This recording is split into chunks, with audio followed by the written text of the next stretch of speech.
The ADL's national headquarters in New York City directs a vast army of informers in its network of regional offices, such as this, tabulating, evaluating, cataloging, and filing information on anti-Semitism. We are beginning to understand something of the magnitude of the ADL's operation. We are beginning to appreciate its vast spy network sprawling across the nation and throughout the world. Our imagination is staggered by its apparent control of the avenues of communication. Every ADL office is divided into two levels of activity. The most visible is the ADL propaganda program. This favors Jewish and Zionist interests. Through a vast and incredibly complex network of contacts with government, the media, education, cultural organizations, and churches, the ADL endeavors to portray Jews, Judaism, and the State of Israel in a favorable light. On the other hand, those who criticize Jewish behavior or institutions are vilified through these propaganda outlets as haters, bigots, racists, and anti-Semitic creatures so depraved that they should be denied any voice in public life.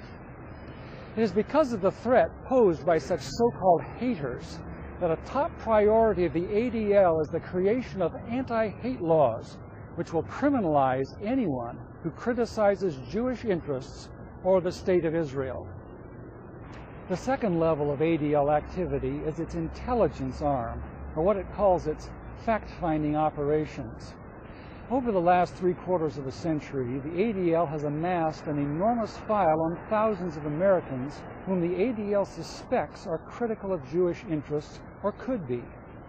This file contains the names not just of those visible critics of Israel, but of right-wing conservatives who may, over the years, have given some indication that they disapproved of Zionist behavior. The ADL has made it clear in its writings that it considers all religious, political conservatives to be potential anti-Semites worthy of surveillance.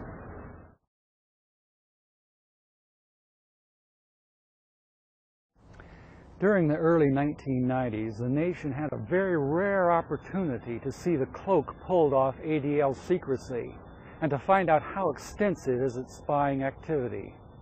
In the 1980s, the San Francisco and Portland, Oregon police departments illegally created extensive files on right-wing, conservative, white supremacist, and skinhead groups.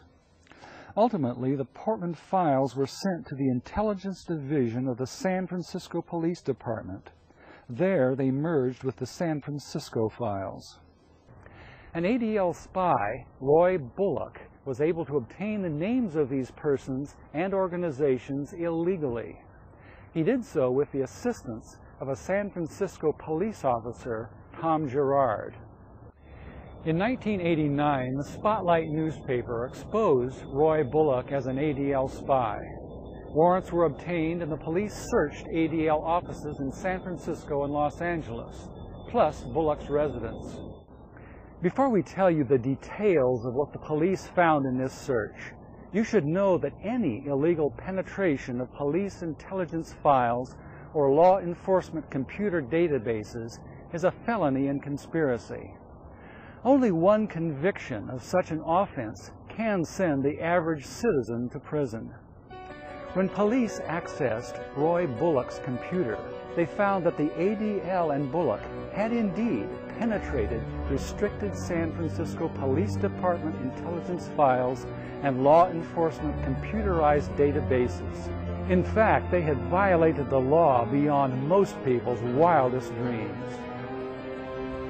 Although the ADL had obtained illegal information from an officer in the San Francisco Police Department, the department did a very thorough and impartial investigation of how it had been penetrated by the ADL and what the ADL had obtained.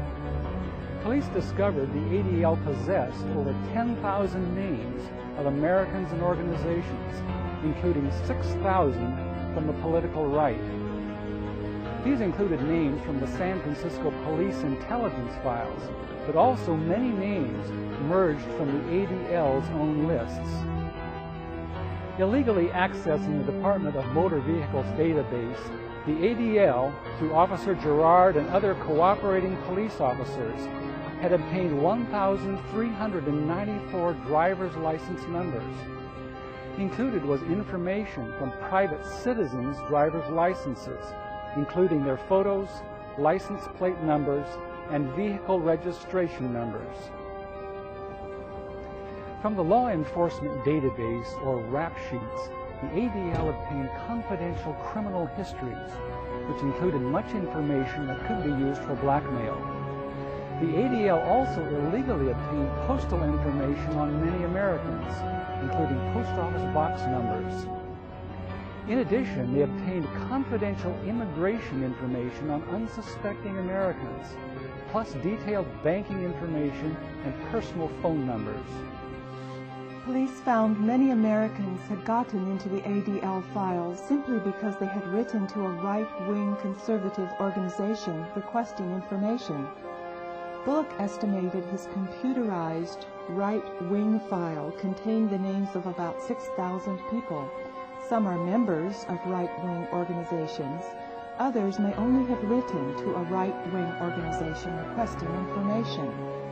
In addition, Bullock's ADL file contained police surveillance photos of persons involved in public demonstrations. The list also included a person's affiliation with other groups or public meetings they had attended. In the same way, Arab Americans who had written a letter to the editor critical of Israel were included.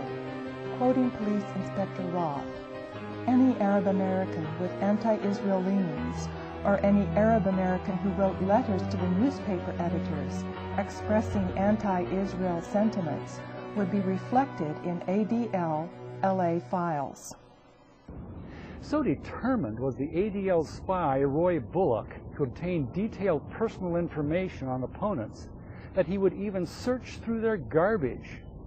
Police found intimate letters of the children of one such family, written to each other and carefully preserved by the ADL. They also discovered that although Bullock had been an employee of the ADL since 1954, the ADL had never paid withholding taxes on him or listed him as an employee. Instead, they financed his spy activities in cash. Ronald Roth, inspector for the San Francisco Police Department in charge of investigating this case, cites no less than 48 probable state income tax felonies committed by the ADL over the 5-year period preceding his raid on ADL files. Roth cites the possibility of 17 different kinds of violations of the penal code which the ADL indulged in, 3 kinds of violation of government code, and 1 kind of violation of the California Vehicle Code. A critical witness concerning the ADL's inner workings was David Gervitz, former fact-finding librarian for the ADL office in Los Angeles. Granted immunity from prosecution, Gervitz admitted under FBI questioning that when he was an ADL employee, there was never any restriction against passing on confidential information to Israel. Such would not have been difficult, according to Gervitz, because staff of the Israeli consulate regularly visited the Los Angeles ADL office, briefing ADL on affairs in Israel. Thus, there is every reason to believe that the Mossad, Israel's super-efficient spy organization, now possesses every name illegally obtained by the ADL in San Francisco and elsewhere around the country.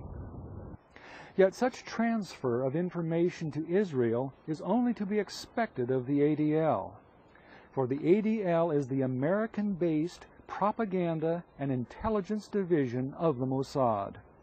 The ADL spies on Americans in violation of the Foreign Agents Registration Act of 1938 as an unregistered and therefore illegal agent of the State of Israel, lobbying on behalf of Israel's interests. As a result of their theft of police files, the California ADL was subjected to investigation on numerous counts of criminal activity. However, after a year of ADL denials and legal wrangling, This national organization, with an annual budget of $32 million, was fined a paltry $75,000. To add insult to injury of the thousands of Americans whose privacy the ADL had invaded, the court decreed the ADL fine was to be used to combat prejudice in America. Even so, the ADL continued to affirm its innocence. The ADL's national director, Abe Foxman, maintained the same angelic exterior which has stood the ADL so well for so long. There's nothing we do that is sinister, and there's nothing we do that is against the law.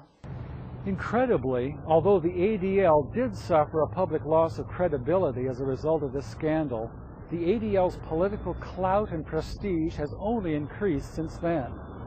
Under the ultra-liberal leadership of Janet Reno in the Justice Department, the ADL has been exalted to the position of the nation's teacher on how